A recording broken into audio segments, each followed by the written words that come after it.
मेरे YouTube channel पे आपका स्वागत है। आज हमारे साथ जौनपुर के एक ऐसे शख्स हैं जो एक बहुत ही सफल बिजनेसमैन और जौनपुर की जनता के बहुत ही लोकप्रिय नेता, जिसको जौनपुर की जनता दिल से प्रेम और स्नेह करती है। स्वागत है जगदीश प्रसाद गप्पू जी का। सबसे पहले तो हम ये जानना चाहेंगे कि फिलहाल आप कौन से पद पे हैं या किस तरह से जनता की सेवा कर रहे हैं? हम पहली चीज़ तो बेगमगंज वार्ड से मैं प्रतिनिधि हूँ, मेरी सभासद हूँ। और दूसरा बड़ा पद हमारा है, मैं राष्ट्रीय मुलायम यूथ ब्रिगेड का राष्ट्रीय सचिव हूँ। और इसके पहले भी काफ़ी कई पदों से मैं गुजर चुका हूँ। और सामाजिक संस्था में मैं लायंस क्लब, रोटरी क्लब का मेंबर भी हूँ। और प्रतिनिधि होने के नाते और एक व्यापारी होने के नाते हमको जौनपुर में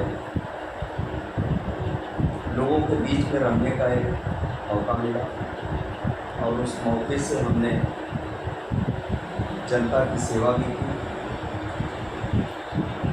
और एक नगर पालिका परिषद का मेंबर होने के नाते एक मेरी पहचान बनी, व्यापार से मेरी पहचान बनी। मैं लोगों के बीच में सुख दुख में हमेशा शामिल रहा और अपने आप से प्रयास भी मैंने बहुत किया कि मैं लोगों के बीच में रहकर के, जनता के बीच में रह करके गरीब दुखिया की सेवा सत्कार करने का मौका मिलेगा। और मेरी जितनी जो शक्ति थी, जितना मुझे ये लगता है कि हाँ इतने में मैं जनता की सेवा कर दूँगा। सेवा करने में हमको सबसे पहले मौका अगर मिलता है तो मैं सबसे ज़्यादा हमारा ध्यान दो चीज़ पर जाता है। और ये मैं लोगों से कहना भी चाहता रहा हूँ, हमेशा कहते भी रहते हैं। पहला काम तो हमारा ये है कि किसी भी गरीब बेटी की शादी अगर पक्की करें तो उसमें बढ़ चढ़ करके हिस्सा लेना। क्यों कि जब सबसे कठिन परिस्थिति माँ की उस वक्त गुजरती है कि जब बेटी जब सयान होती है और जब बेटी सयान होने के बाद हर माँ ये चाहती है कि हम अपनी बेटी का माँ पीला करने के लिए, और किसी कारण गरीबी के कारण वो पैसे के अभाव में नहीं पूरी क्षमता से कर पाती है, तो उसमें हम प्रयास ये करते हैं कि भाई किसी तरीके से चाहे हम भी मदद कर दें या किसी से मदद करवा दें, उससे उसका जो है फ़ायदा उसको मिलता है।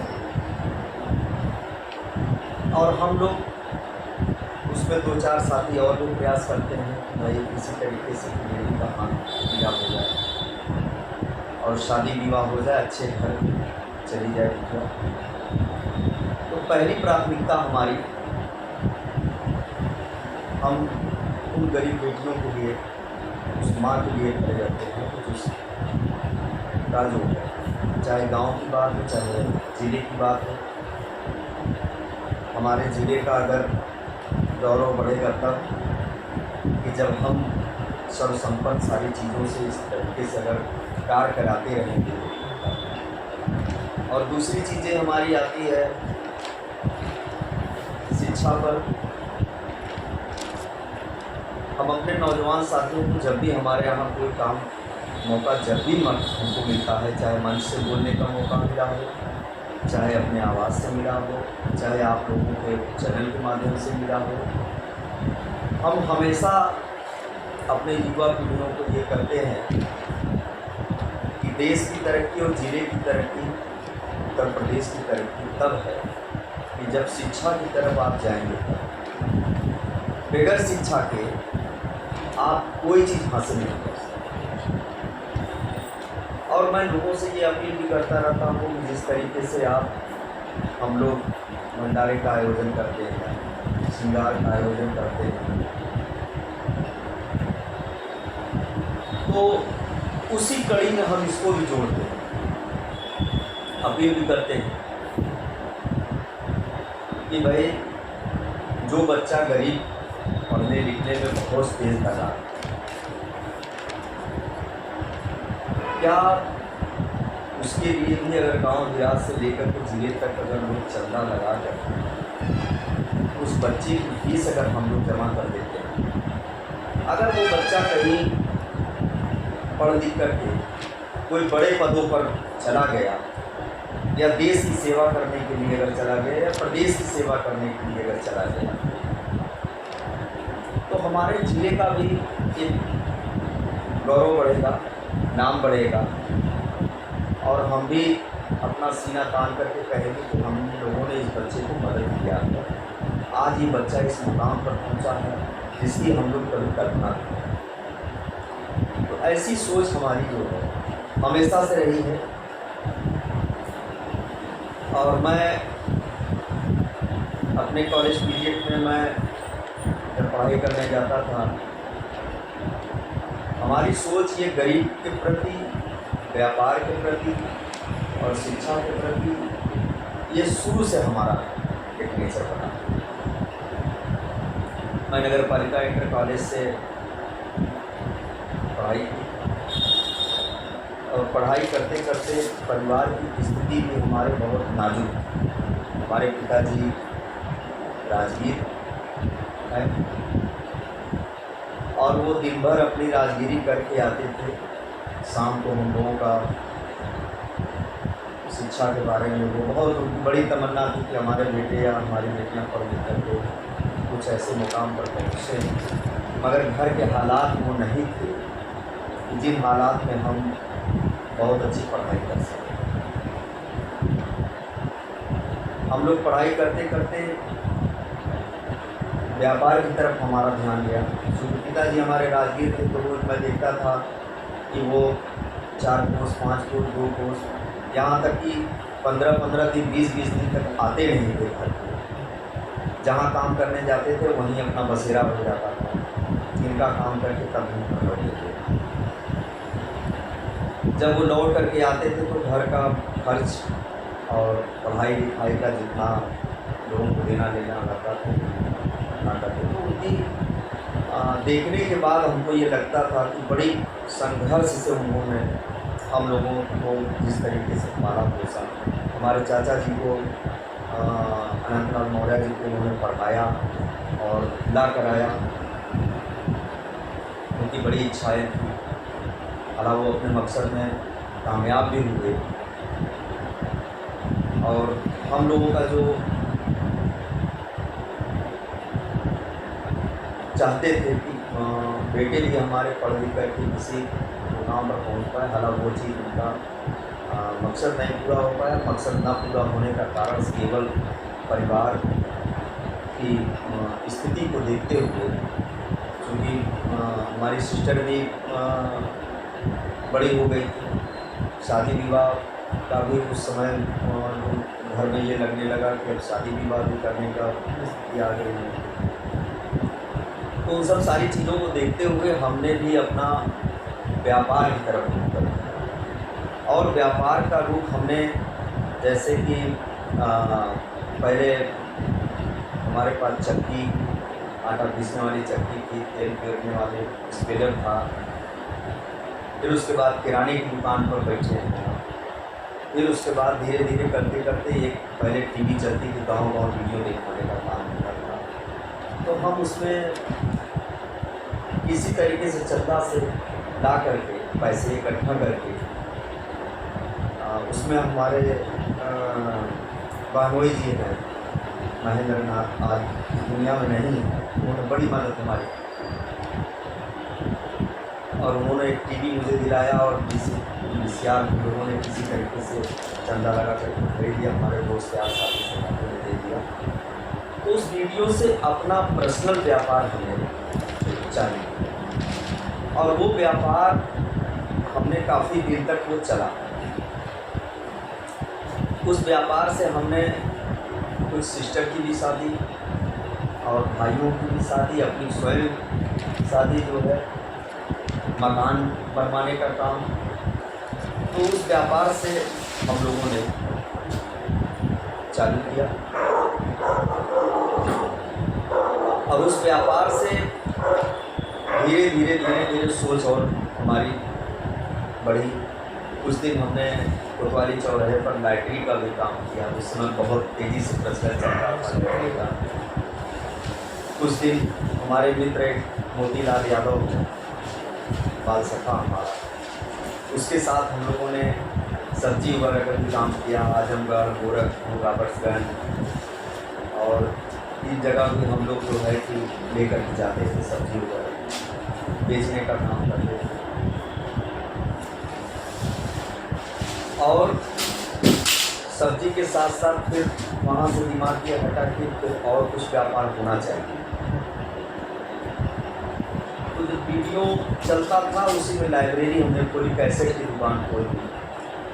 तो कैसेट की दुकान खोली तो कुछ आमदनी का जरिया बढ़ा। फिर लगा कि ये भी व्यापार आगे हमको देखने को मिला कि लगता है कि बहुत ज़्यादा ये व्यापार नहीं चल पाएगा। तो हमने उसमें शुरुआत की। कुछ बीच में थोड़ा बहुत मोटरसाइकिल वगैरह भी कुछ खरीद करके बेचने का काम किया। फिर उसके बाद हमने वीडियो चलते चलते टेंट हाउस का अपना हमने काम किया। फिर उसी बीच में हमने साइकिल की दुकान हमारी खुली और रिटेल और होलसेल दोनों हमने साइकिल का काम किया। और साइकिल की दुकान हमारी बहुत अच्छी चलती थी, ज़िले में अपने स्थान बनाया।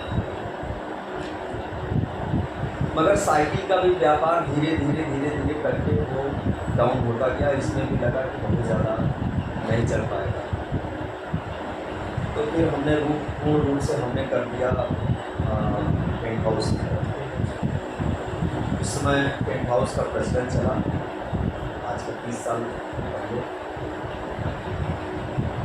और उसमें पैसा थोड़ा बहुत कमाने के बाद अपना घर मकान और कुछ मकान बनवाने के बाद शादी विवाह भी हमने ठीक ठाक तरीके से होगा। और परिवार में भी मदद करने का काम, गरीब दुखिया का भी हमने उसी के माध्यम से, टेंट के माध्यम से भी हमने जो है बहुत सारे गरीब परिवार को मदद हमने किया। और उस मदद करने के बाद टेंट हाउस का भी धीरे धीरे अपने दुकान पर बना और अच्छा व्यापार रहा, काम किया। और एक मध्यक्रम परिवार का जिस तरीके का अपना जीवन यापन होना चाहिए वो होता भी रहा। और उसी में से कुछ हिस्से गरीबों के भी जाते रहे, चाहे दवा दर्पण के माध्यम से रहे हों, चाहे धार्मिक कोई भी कार्य रहा हो, दरवाजे पर अगर कोई आया हो तो उसमें भी हमने बढ़ चढ़ कर के हिस्सा लिया कि किसी प्रकार का कोई किसी को ठेस ना पहुँचे और दरवाजे से हुए आया हुआ आदमी वापस ना जाए।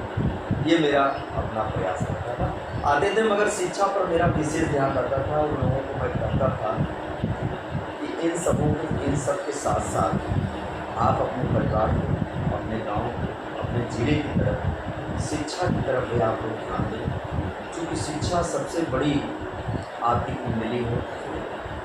और जो परिवार शिक्षित हुआ, जिस परिवार में सर्विस आई, वो परिवार अपने आप में डेवलप तो किया ही किया। आप जिले में एक नाम रहा, गांव मोहल्ले में भी नाम रहा। और उसके माध्यम से अगर आप लोग भी इस तरीके का कार्य करते हैं तो आप अपने समाज से लेकर के गरीब तक आप पहुँचने का कारण, आप जब भी कोई परिवार सक्षम होगा तो वो थोड़ा बहुत सोचेगा अगर तो जिस लाइन में जो रहता है उस लाइन की बात अपनी करता है। यानी शिक्षा की तरफ अगर जाना है तो वो शिक्षा की तरफ बात करेगा। हम तो राजनीतिक में कदम रखे, शिक्षा मान जितना हमने पढ़ाई की, पढ़ाई करने के बाद सीधे मुख कर गए व्यापार के साथ साथ। चूँकि हमारा व्यापार ऐसा कोई नहीं था कि जो अस्थायी व्यापार था, कोई बैठ करके हम व्यापार केवल साइकिल की दुकान थी। वो साइकिल की दुकान जब एकदम ख़त्म होने लगी तो हमने उसको ख़त्म करने के बाद टेंट हाउस की तरफ ध्यान दिया। तो टेंट हाउस एक ऐसा व्यापार है कि जो टहलने घूमने तक व्यापार चलता है। तो राजनीतिक में कदम रखा और राजनीतिक में कदम हमने रखा, राजनीतिक में जिस कदम पर रखा वो राजनीतिक में हमारी सफल रही। आज 5 बार मैं लगातार सफल भी। हाँ, ये 5वीं बार। कौन से सन में आपने किया था? अब 2000 वाला राजनीति तो मैंने करीब 1994 से 94 से इंटरेस्ट हमारा जो है और पहले से था, मगर 94 तब से लगातार राजनीति में आया। फिर उसके बाद सब चुन लिया गया जनता द्वारा। और राजनीति में हर जब कोई कदम आदमी बढ़ाता है, उसकी सफलता जब मिलती है तो हमेशा आदमी ये सोचता है कि और बड़े कदम की तरफ आगे बढ़ने का प्रयास करें। इस बार हमको नगर पालिका परिषद चेयरमैन का टिकट भी मिला और इसी कारणवश कट भी गया। तो जब टिकट कट गया तो मैं फिर अपने सीट पर आ गया। जो सभासद बेगम गढ़वाल की मेरी सीट थी उससे मैं चुनाव लड़ा, चुनाव जीता। और जीतने के बाद जनता का जो भरोसा था उस पर मैं लगातार आज भी काम कर रहा हूँ। और सामाजिक संस्था से लेकर के सारी जितनी संस्थाएँ हैं, चाहे गरीब का हो या परिवार का हो, हर तरीके से अपना प्रयास करें। अच्छा, हम आपके जीवन की एक ऐसा किस्सा, ऐसी कोई कहानी जानना चाहेंगे जो आज भी आप अपने दोस्तों के साथ बैठते घूमने को करते हैं? कुछ ना कुछ, कोई ना कोई चीज़ें सबके लाइफ में होती है। बिल्कुल है, सबके लाइफ में होता है। हमारे मित्र जैसे ये मोतीलाल यादव थे और मनोज थे और एक स्टेशन पे थे पाठक जी थे। पढ़ाई करते समय जैसे कुछ खिचड़ियाँ ज़्यादा होती थी, जो घूमने टहलने का उसमें शौक़ बहुत होता था कि कहीं घूमने टहलने निकले या किसी पिक्चर किसी हॉल में चले जाते थे। ऐसा अक्सर होता था कि जब पढ़ाई करने के लिए लोग निकलते थे तो लोग पढ़ाई के बहाने कभी कभी जो है पिक्चर की तरफ जो है यानी काफ़ी की तरफ मुँह कर जाते थे। तो ऐसा इंटरेस्ट हमारा था। जैसे होता है ना कि किसी की एक फेवरेट हीरो हो, चाहे परिवार हो या जो भी हो, तो वो अपना फेवरेट बना कर चलता था। फला हीरो की फिल्म आएगी तो हम इसको देखने थे। तो ऐसा कॉलेज के पीरियड में हमारे मित्रों में भी इसी तरीके से लगभग रहा। तो हम लोग शौक में जो है वो ज़्यादा इंटरेस्ट दिखाते हैं। और इसी प्रकार की अगर हमारे तीनों मित्र में अगर कोई दिक्कतें आती थी तो परिवार से या कापी किताब से लेकर के या अदरवाइज़ कोई भी चीज़ आती थी तो हम लोग तीनों मिल करके, चारों लोग मिल करके उसको शेयर करते थे कि हमारे ये मित्र हैं, दोस्त है, तो अगर हम आगे बढ़ते हैं तो हम अपने दोस्त को भी आगे बढ़ने का काम करेंगे और उस परिवार को लेकर के चलने का काम करेंगे। जैसा कि आज भी हम उस परिवार को लेकर के चलते हैं। मोतीलाल जैसे है, मोतीलाल को या उनके छोटे भाई नंदलाल जी हैं, हीरालाल बड़े भाई हैं। हमारे मतलब एक कहावत वही है कि दो जिसमें एक जान वाली। हाँ, एकदम उसमें कोई दो राय नहीं। आज भी उस परिवार से हमारा रिश्ता, और कभी भी कोई बात आती है तो हम लोग आपस में बैठ करके राय शादी विवाह से लेकर के अच्छा खराब फैसला लेना जो भी करना है वो हम लोग आज भी बैठ कर। अगर हमारे यहाँ कोई कार्यक्रम होता है तो भी एक जिम्मेदारी उनकी सौंपी जाती है और उनके यहाँ अगर पड़ती है कोई जिम्मेदारी तो वो जिम्मेदारी मैं ही निभाने का काम करता हूँ। मतलब आप लोग के बीच में कोई फॉर्मेलिटी नहीं कि वो हमसे कुछ कहें, आप नहीं हमसे नहीं कुछ नहीं, कहें? वो कहेंगे नहीं, कुछ नहीं कहेंगे, ना वो कहेंगे ना मैं कहूँगा। मैं अगर मैं अपने आप को जिम्मेदार मानता हूँ, बड़ा भाई अगर मानता हूँ, तो उस जिम्मेदारी का निर्वहन मैं करने के लिए पहुँचता हूँ। और ये वहाँ नहीं पूछना है मुझे कि वो क्या चीज़ बेटा बढ़ा या क्या होना चाहिए, ये कुछ नहीं। जो समझ में आया मैंने किया, बस ये प्रयास किया मैंने कि, और मैं जब भी सो के उठता हूँ सुबह, मेरा तक प्रयास भी होता है भगवान सब कुछ दिन अच्छा भी हो, और मेरे यार दोस्त मित्र जिला हो चाहे देश हो चाहे सब कुछ दिन भर अच्छा होना चाहिए। ये सोच हमेशा हमारी रहती है। ये नहीं है कि किसी के प्रति हमारा, हम बहुत प्रयास भी करते हैं अपने आप को ये बुझने का भी कोई प्रयास हमारा नहीं रहता, कौन मुझे क्या कहा क्या है, हम इसको बहुत ध्यान देते हैं। नहीं, जौनपुर की जनता आपको दिल से प्रेम और स्नेह भी करती है। नहीं, मैंने तो बहुत लोगों से मिला है, बात किया है, लेकिन हाँ रिस्पॉन्स सब जगह से काफ़ी अच्छा है। नहीं, रिस्पॉन्स तो हमने पहले भी आपसे कहा कि मैं सुख और दुख का साथी हर किसी के बीच में एक लीडर को यही होना भी चाहिए, क्योंकि वो सामाजिक कार्य कर रहे हैं। मगर कभी कभी सामाजिक कार्य करने में बड़ी अड़चनें भी आती हैं। वो तो अगर कुछ आप अच्छा करने निकलेंगे तो तमाम प्रकार की अड़चनें आएंगी। हाँ, वो भला किसी के जीवन में कोई भी अच्छा कार्य हो, कोई भी आदमी मेहनत से काम करता है, उसी के ऊपर लांछे भी लगते हैं, आँच भी उसी पर आती है। और जो कभी कुछ करता नहीं है, जो कुछ करेगा नहीं उसके ऊपर लांछे उसके ऊपर लांछा भी नहीं लगेगा, ना आँच आएगी, किसी प्रकार की कुछ नहीं होना है उसमें। तो जब भी आप कार्य करने जाएंगे, अच्छा काम करेंगे, तो अच्छाइयाँ बुराइयाँ सब कुछ आपके साथ हो सकती है। अच्छा, हमारी वीडियो बहुत से युवा लोग देखते हैं, तो आज की युवा लोग के लिए क्या कुछ प्रेरणा देना चाहेंगे? नहीं, देखिए हमारी युवाओं के प्रति हमेशा एक सुझाव होता है। हम पहली प्राथमिकता की तरफ जाते हैं कि हम उनसे यही बार बार करते हैं, अपील करते हैं। पहली चीज़ें शिक्षा, पहला काम, चूँकि भारत एक ऐसी चीज़ है, पहले हम इसको कहते थे सोने की चिड़िया, और आज मैं ये कहना चाहूँगा, खासतौर से अपने जौनपुर के कहूँगा कि वो शिक्षा की चिड़िया है। क्योंकि जौनपुर एक ऐसी शिक्षा की चिड़िया है, आप पूरे हिंदुस्तान में जहाँ भी आप जाएंगे, उस डाली पर जरूर आपको मिलेगी शिक्षा।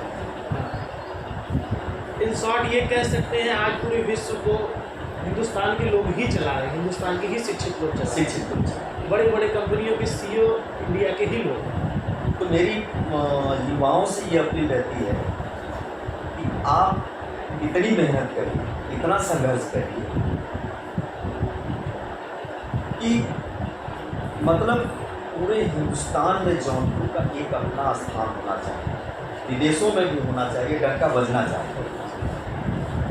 मेरा जात और धर्म से कोई मतलब नहीं, हमारा मतलब शिक्षा से। आप जितना बढ़िया शिक्षा की तरफ आप जाएं, और हम अपने आप में भी गौरव साबित करेंगे कि भाई किसी मंच से कहने का मौका जब मिलता है तो जौनपुर की बात की जाती है। जैसे आप देखिए माधोपट्टी, आप देखिए पूरे हिंदुस्तान को गाँव के नाम से जाना है, तो ये बड़ी गौरव की बात है,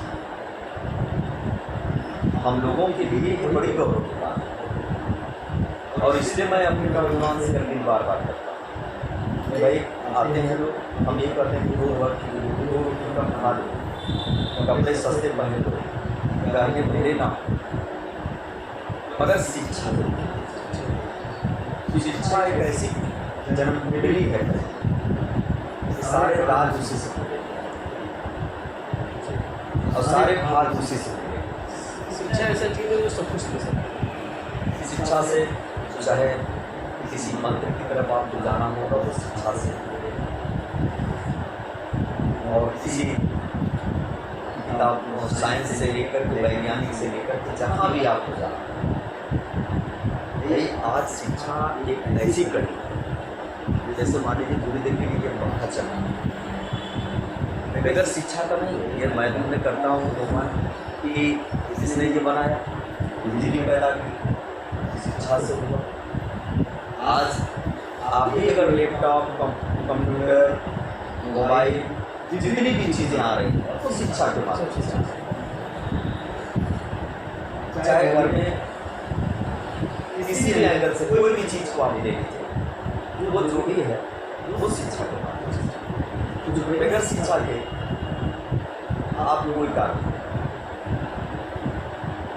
ठीक है ज़्यादा बहुत कुछ सीखने को मिला आपसे। और मैं इस वीडियो के माध्यम से लोगों को यही सिखाना चाहता हूँ कि अगर आप संघर्ष करने की ताकत है आपके अंदर, तो आप सब कुछ आज के डेट में हासिल कर सकते हैं। बिल्कुल सब कुछ इसमें कोई दो राय नहीं है। और भाई आप लोग भी किसी न किसी कोने का और मुकाम पाने के लिए आज आप ही निकल पड़े हैं।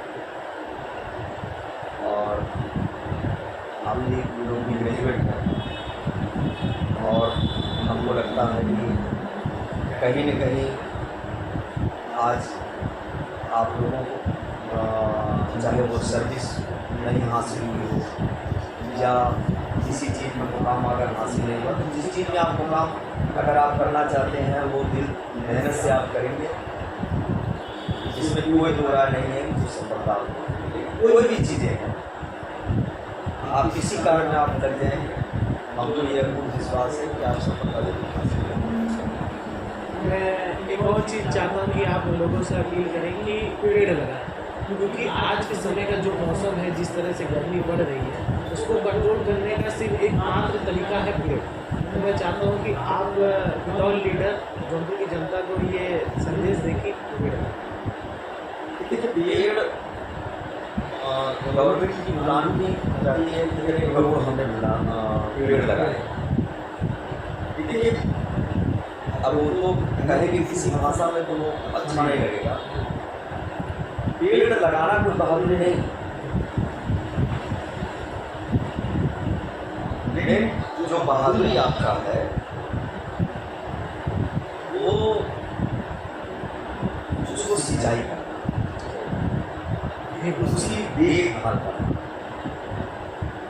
अब पेड़ लगा कर अनाथालय हो गया, तो आप पेड़ लगाइए। पेड़ लगाने के बाद कम से कम उस पेड़ की सेवा तब तक होनी चाहिए कि जब तक पेड़ लग जाए, ग्रोथ करने लगे, तब उसको जो है जिस तरीके से बच्चा छोटा रहता है उसकी सेवा सत्कार होती है, और जब सेवा सत्कार होती है तभी जाकर के वो बढ़ता है, डेवलप करता है। तो उसी कड़ी में भाई हम पौधा लगा रहे हैं, वो भी तो एक छोटा पौधा है।